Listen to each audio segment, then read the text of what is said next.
Наставниот кадар по спорт и спортски активности на заеднички семинар. Целта е да се изнајде начин како наставниците и професорите да ги поттикнат учениците на што повеќе спортски активности.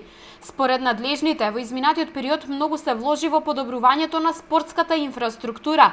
Затоа во иднина треба да се обрне внимание на подигнување на квалитетот на наставата по спорт и спортски активности.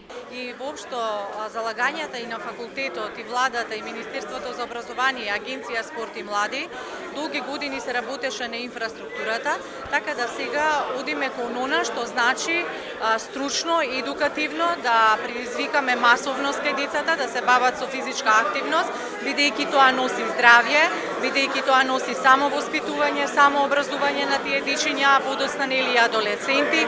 Тоа создава спортска навика, спортска култура и спортска социјализација и не смееме во ниту еден сегмент ова да го прескокнеме. Семинарот во Велес го реализираат Факултетот за физичко образование, Бирото за развој на образованието и Агенцијата за млади и спорт.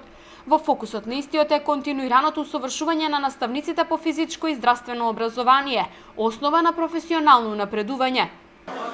Инаку, генерално, училиштиот спорт во Велес е на едно високо ниво организиран и овде дојдовме да ги разгледаме некои, јас ги викам, позитивни проблеми, бидејќи се формираа училишни спортски клубови во сите училишта во Велес и сега за начинот на работењето и она што значи успешноста на тие училишни спортски клубови, каде што ќе се примарно масовноста зголеми за учество на учениците во спорт, а со тоа нормално и квалитетот. Спортските активности, велат надлежните, не само што ќе придонесат за правилен раст и развој на децата, туку тие ќе придонесат и за нивно оттргнување од лошите навики кои се повеќе застапени во брзиот и модерен начин на живот. Велес е првиот град во земјава каде се одржа семинарот за спортските работници.